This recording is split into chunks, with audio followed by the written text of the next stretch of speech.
Pues bien, en este sentido, los antiagregantes plaquetarios, ¿cuál sería el ejemplo? El ejemplo de antiagregante plaquetario. La aspirina. La aspirina, además, la están colocando ahora mismo, le están dando una publicidad. Ya hemos tocado este tema de la aspirina, lo que pasa es que hoy, como nos tocan los antiinflamatorios, los anticoagulantes, claro, es que la aspirina es un anticoagulante, se utiliza como antiagregante plaquetario y de hecho, se utiliza, y yo, ya puestos, digamos, en factor de riesgo con pacientes, me quedo con la aspirina, porque como vamos a ver ahora que vamos a pasar a otro fármaco muy conocido y muy usado y que está hoy de moda, el Sintrón. El Sintrón es el nombre farmacológico, pero bueno, ahora vamos a ver cuál es el componente activo del Sintrón y tal. Porque estamos viendo, en primer lugar, cuando se produce un accidente en un vaso, cómo se defiende el organismo de una forma natural. Automáticamente las plaquetas se acumulan, se colocan ahí, el fibrinógeno se convierte en fibrina, establece unas redes y entre esas redes, que serían como una especie de araña, se van quedando los elementos formes de la sangre y se produce un tapón para finalmente, un tapón hemorrágico, para finalmente convertirse en el trombo que nosotros conocemos. Cuando ese trombo está colocado para tapar una herida, sería el de una herida exterior, no pasa nada. Cuando ese trombo, porque claro, cuando es una herida exterior, por fuera acaba siendo esa cicatriz, que bueno, se va cicatrizando y al final termina por restituirse totalmente. Pero cuando es en el interior ya es distinto, entre otras cosas porque las valoraciones son completamente distintas. Entonces, vemos, por un lado, la forma de coagulación, digamos, no coagulación, hemostasis, tapar una herida, que es, en ese principio, son los que el mecanismo que se dispara en principio es la plaqueta. La plaqueta, ella, tiene en sí mismo, por su volumen, por el volumen que ocupa, y por sus factores de coagulación, el factor plaquetario intrínseco, factor 4, los factores plaquetarios, los factores de coagulación son muchos, es hasta 12, y que se desencadenan unas cadenas proteolíticas que no quiero yo aquí explicar, necesitaríamos una pizarra y sería muy espeso y aburre eso a las ovejas. Quiero decir, salvo que uno esté en el tema, y es bonito en el sentido de que, como vemos como estas fórmulas, que a lo mejor a ustedes les pueden parecer, bueno, pues bien, sí, queda bonito más o menos, pero es que tengan ustedes en cuenta que, por ejemplo, en el desencadenante de una reacción, cuando vemos el proceso de coagulación, que es precioso, en cuanto a nivel de factores desencadenantes, cuando se junta una cosa y otra, lo que ven a ustedes aquí, esta R, esto es un radical. Este radical es lo que nos diferencia dos tipos de fármaco. La varfarina, que vemos que son los dos anticoagulantes orales más utilizados en España, y la única diferencia que hay, sin embargo tienen diferencias en cuanto a efectos secundarios y en cuanto a tiempos de trabajo en sangre y en cuanto a eliminación y en cuanto, bueno, pues a formas de trabajo, a formas de actuación, y para utilizar con según qué pacientes, con pacientes que estén utilizando según qué fármacos, puesto que este tipo de pacientes son pacientes que no utilizan solo este fármaco, son pacientes que tienen otras patologías, digamos, adosadas a la que tienen como anticoagulante. De hecho, el anticoagulante se pretende ser un fármaco preventivo de posibles reacciones adversas o reacciones secundarias de otros fármacos o de otras intervenciones o de intervenciones de cirugía que se les ha hecho para tratar de evitar que nos hagan hemorragias en zonas débiles o en zonas de riesgo. Entonces, la diferencia que hay entre estos dos fármacos estaría entre que el acenocumarol tiene el radical, un radical de nitrógeno, y la varfarina tiene un radical de hidrógeno, y el radical estaría aquí. Esta sería la diferencia. Bueno, pues en ese tipo de reacciones, son reacciones que yo cuando estudiaba en bioquímica a mí me gustaba, porque lo único que tenías que hacer, parecen muy complicadas o muy complejas cuando las vemos en un libro, pero una vez que te las has estudiado, a la hora de memorizar, no hay que memorizar todo eso, solo tienes que empezar con la primera fórmula con la que empiezas a trabajar, o con las 2 o 3 fórmulas con las que vas a trabajar, que son fórmulas base y que son fórmulas con las que se trabaja en toda la biología humana, y entonces a partir de esas bases, en cuando empiezas a juntarles un hidrógeno o nitrógeno NO2, ya empiezas a sumar, se empieza a ionizar, ella solita te va dando, y metiéndole los ATPs, que son las moléculas de energía, pues ella sola te va dando a lo que tú vas. Entonces, bueno, pues en esto lo que pasa es que pienso que, bueno, pues a ustedes les podría aburrir ese esquema, pero a mí es un tema que personalmente, así como a otros les gustan los crucigramas, pues a mí ese es un tema que me gusta, y que solito va solo, y al final lo bonito del asunto es llegar a la fórmula completa, pero sabiendo tú cuál es la fórmula al final, pero que te va dando por los hidrógenos, los nitrógenos, los oxígenos, los cloros y el calcio. Todas esas cosas que en nuestro organismo están de una forma natural. Y que lo que se pretende desde la farmacología es irlos colocando a costa, muchas veces, como vamos a ver, como estamos viendo, de nuestra propia energía, puesto que nos están fluidificando la sangre. En este caso concreto. En el caso hemos visto como antiagregante plaquetario la aspirina. Luego tenemos la heparina. Evidentemente la heparina es un anticoagulante perfecto. La heparina además funciona de una forma natural. Hay 2 tipos de heparina, la fraccionada y la no fraccionada. La natural, digamos, la natural, que es de bajo peso molecular, la fraccionada es de bajo peso molecular, que es la natural, que naturalmente la tenemos en pulmón, hígado e intestino, con lo que ya como anticoagulante. Y ahora mismo me voy a hacer un lujo, porque, bueno, bien, estamos viendo de farmacología, pero a mí se me ocurre. Ya han visto ustedes el meridianos y puntos, el meridiano de pulmón. Ya han visto ustedes, por lo menos, el meridiano de intestino grueso. ¿No es así? Verán el de hígado. Luego, entonces, está claro, y ustedes, si han visto eso, saben positivamente que ya, de una forma natural, podemos conseguir un aumento en la secreción de heparina de una forma natural. Eso ya desde dentro de nuestro propio organismo, que ya hemos visto cómo está preparado, con las plaquetas, cómo tiene sus esquemas de coagulación para trabajar sobre eso. Pero también tiene la heparina, que es un anticoagulante. El problema que se plantea la farmacología con la heparina es que la heparina hay que colocarla de forma subcutánea o intravenosa, más a mi favor en el sentido desde el punto de vista de medicina natural, puesto que trabaja a nivel interno de una manera directa. Ventajas que tiene desde la farmacología, la heparina, que automáticamente, según la coloco, va a empezar a trabajar como anticoagulante, según la coloco, directo, y cuando yo la quito deja de trabajar, con lo cual tengo el paréntesis, los dos, el antes y el después, los tengo manejados perfectamente.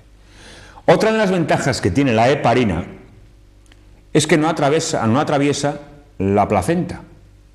Es decir, puedo utilizar heparina en una señora embarazada y también puedo utilizar heparina en una señora que esté dando el pecho. Ya sabemos que es muy bueno, es necesario que una señora dé el pecho a su recién nacido, ya que desde ahí le está pasando todas las defensas del mundo, todas las defensas de una manera natural, ¿no? Esa es la ventaja que tiene la heparina. Lo que pasa es que ahora se ha puesto de moda el sintrón, el acenocumarol. Mire, el acenocumarol es esto. Lo que pasa es que en esto que tenemos aquí la R, que es el radical, lo hemos puesto aquí como R porque podría ser la varfarina, que aquí tendría un hidrógeno, y el acenocumarol lo que tendría aquí es un N-nitrógeno con 2 moléculas de oxígeno. Eso es el sintrón. Bien, el sintrón se ha puesto tan de moda como que se prescribe de una forma absolutamente inmediata a todos los pacientes que vengan, digamos, de riesgo. Porque, claro, dicen pacientes de riesgo de hacernos un problema de este tipo, de coagulación. Bueno, se parte de la base de que son los pacientes de Angor inestable, pacientes que hayan tenido algún accidente cerebrovascular, pacientes con problemas de prótesis, pacientes a los que se les haya hecho algún tipo de injerto. Bueno, los riesgos que tiene este tipo de fármacos, cuidado, los riesgos son, en primer lugar, la hemorragia digestiva. En un 20% se da la hemorragia digestiva. En un 20%. Aparte de que puede producir, ahora vamos a ver, hemorragias de encías, a nivel de encías, hemorragias uterinas, hemorragias renales, en heces. Es incompatible, por supuesto, con una serie de cosas.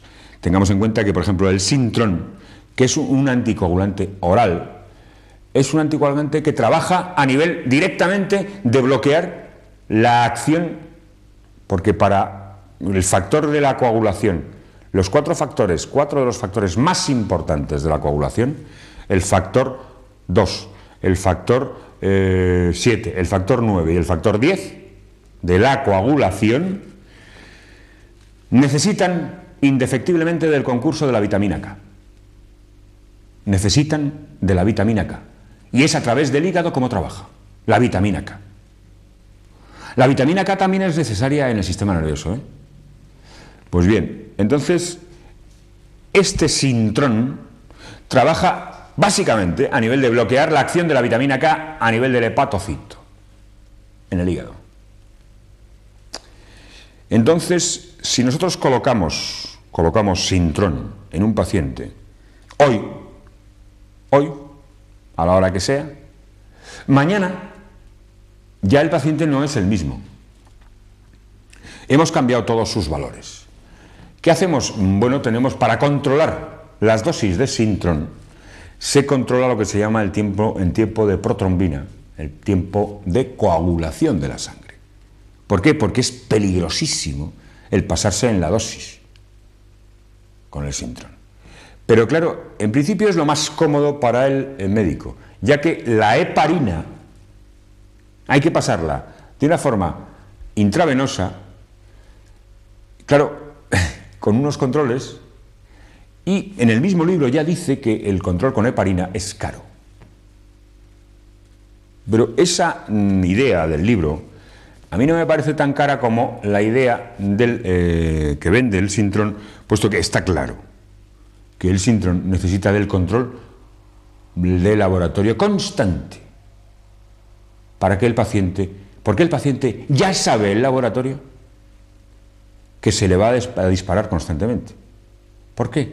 Porque los factores de riesgo con el paciente que utiliza el Sintrom son, desde la alimentación en primer lugar, como la varíe, son pacientes que además suelen estar tomando otro tipo de fármacos, con lo cual el alterar esa posología, esas dosis de esos fármacos, automáticamente va a repercutir en su función hepática.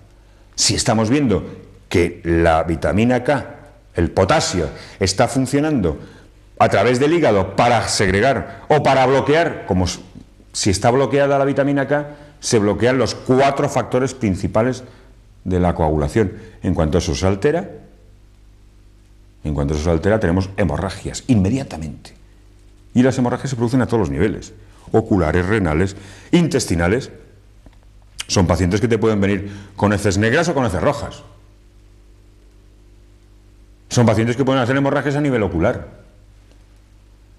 Son pacientes que cuando tengan cualquier accidente de cualquier tipo, vamos, ya en la hoja que se les da a los pacientes, bueno, hemorragias por nariz, por supuesto, pueden hacer con frecuencia. Bueno, los cortes, cualquier corte en la cocina, pueden durar más de 10 minutos, pues claro, no coagula. Dolor de estómago, vómitos y expectoración con sangre. Y, por supuesto, incompatible con el uso de ácido acetilsalicílico. Se les recomienda que para los dolores de cabeza que el mismo Sintrom provoca, utilicen paracetamol y gelocatil. Por supuesto, como antiinflamatorio, no se les recomienda para nada el ácido acetilsalicílico. Se les recomienda Voltaren. Voltaren ya conocen, ¿no? Ya hemos hablado alguna vez del Voltaren. Y además es curioso, porque esta es la hoja que se les da a los pacientes que utilizan Sintrom, ¿eh? Bueno, yo lo tengo aquí. Dice, no se ponga inyecciones intramusculares sin consultar antes. En cualquier circunstancia en las que puedan producirse pérdida de sangre, accidentes, operaciones, extracciones dentarias, etc., debe avisar que está en tratamiento con anticoagulantes y llevará el carné consigo mismo. Una de las cosas, el denominador común de pacientes que yo he visto que toman Sintrón, pacientes míos, a los que obviamente hay que quitarles el Sintrón, puesto que insisto, es triste, porque además aquí estamos viendo cómo muchas veces el uso de fármacos va por modas. Quiero leer una cosita aquí, que habla del piridamol. El dipiridamol era un fármaco, se utilizó en principio como antiagregante plaquetario, y les voy a leer solamente una parte, si me permiten.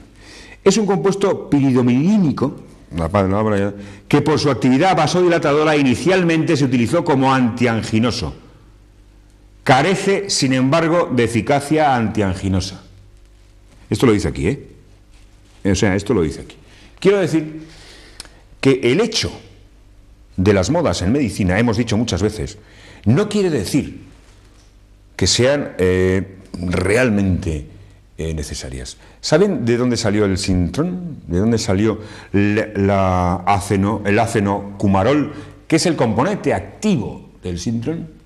Bueno, pues se descubrió que los ganaderos, como siempre, va delante la veterinaria de la medicina. Se descubrió que en la dieta, cuando había un desequilibrio en la dieta del ganado, de la ganadería de alimentación, del trébol, que se llaman dulce, se producían hemorragias digestivas en las reses. Y se descubrió que el componente activo del trébol ese era la cumarina. Y de ahí ha salido el Sintrón. Entonces, estamos colocando el Sintrón a nuestros pacientes, estamos esclavizándolos al test de la protrombina y estamos diluyendo su sangre es mucho más fluida, evidentemente, mucho más fluida, pero estamos bloqueando un problema con la vitamina K. Son pacientes caquéxicos, son pacientes laxos. Lo que pasa es que ¿cómo explicaría a un paciente laxo? Un paciente laxo es, si la vitamina K es necesaria para los axones de nuestras fibras nerviosas, eso es un paciente que no es que esté cansado, tampoco está pasota, está como en cámara lenta, como que nos está viendo desde otro mundo, desde otro nivel, como más suave, más... Eso es lo que hace el Sintrón. Evidentemente el Sintrón las cumarinas, pueden ser muy buenas en un momento determinado de un posoperatorio que me ha hecho un tromboembolismo pulmonar masivo. Y en ese momento no me puedo andar con preguntas. O salvo al paciente o se me queda. Pero lo que no me parece nada bien es que lo enganchemos al Sintrón para siempre. Pero cuidado, que además de una forma absolutamente relajada le pasamos este papelito, y este papelito es gravísimo. O sea, estas cosas que parece que es una tontería, bueno, pues es serio para el paciente. Una vez que has superado la crisis aguda en un posoperatorio en el que ha habido un trombo pulmonar, en el que tenemos una inflamación testicular y, curiosamente, del miembro inferior se nos ha inflamado, ahí tenemos, en el retorno venoso, ahí hay un trombo. ¿Qué se tiene que descolgar? ¿De acuerdo? De acuerdo que se tiene que descolgar. Pero vamos a utilizarlo de una manera puntual. No vamos a abonar a ese paciente ya de por vida, porque uno de los efectos secundarios del Sintrón es que, a diferencia de la heparina, el Sintrón atraviesa la barrera placentaria. Por supuesto, pasa a leche materna. De hecho, además, en los tratamientos, en principio, es más caro, evidentemente, lo de la heparina. Es más caro lo de la heparina. Y, curiosamente aquí, como disculpa, colocan que por el hecho de tener que inyectar hacemos más infecciones. ¿Desde cuándo nos ha importado a nosotros en los hospitales tener que inyectar a un paciente, hombre? Cuando colocamos los sueros durante meses. Y nos importa un bledo hacerle hematomas al paciente. Es que me ha hecho especial gracia eso. Claro que no ha pasado por ninguna UBI ni nada de esto. Cuando le importa un bledo a toda esta gente que hace... les importa un bledo hacerte un hematoma. Y si no encuentran el vaso aquí, lo encontrarán allí, si no en el pie. Y si no en el pito. Da igual. Pero lo buscan y lo encuentran. O sea que... ¿Cómo son los tratamientos? Primero se es con heparina, luego se les coloca sintrón y luego se quita la heparina. Diferencia. La heparina, en cuanto la quitamos, no tenemos problema. Cuando tenemos problemas con el sintrón, aunque quitemos el sintrón inmediatamente, la vida media de cada uno de los factores de coagulación tiene una oscilación. Uno de 6 horas hasta 40 horas el otro. Estamos hablando de 4 factores de coagulación. Con lo cual, si el paciente es un problema de urgencia, ese paciente tenemos como un margen como mínimo de 40 horas. Más de un día. Ese paciente, como sea de riesgo, se nos puede ir. Así de sencillo. Así de sencillo. Con la heparina no. Con la heparina sé que en cuanto se la quito, ya automáticamente va a reaccionar su organismo. Y ya puedo instaurar yo las medidas que a mí se me ocurran. Y otra cosa, con el sintrón, cualquiera de los fármacos que estamos añadiendo a ese paciente, que tiene ese paciente, en cuanto quitemos, no ya estoy diciendo de colocarle más, en cuanto quitemos un fármaco, todo el sistema de farmacodinámica y farmacocinética del sintrón se nos va a desenmascarar, se va a descabalar, y tendremos que tener un control exhaustivo sobre su tiempo de coagulación. En fin, esto es un poco, sin ninguna intención de dar ninguna clase, por supuesto, pero bueno, esto es lo que hay en los libros, y un poco pierdan ustedes el miedo a ese sintrón. El sintrón, bueno, salvo en situaciones de riesgo, se puede quitar tranquilamente. Y desde la medicina natural hay unos test de una flor roja, y bueno, si a alguien le interesa, que llame al estudio y pregunte, que se venden en los herbolarios que sirven para eso. Ya les he contado que el mismo organismo, de una forma natural, en las células basales del pulmón, del hígado y del intestino, tiene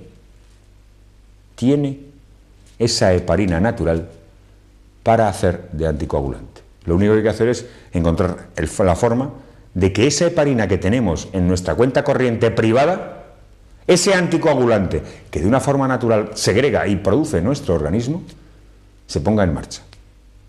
En fin, buenas tardes y hasta pronto.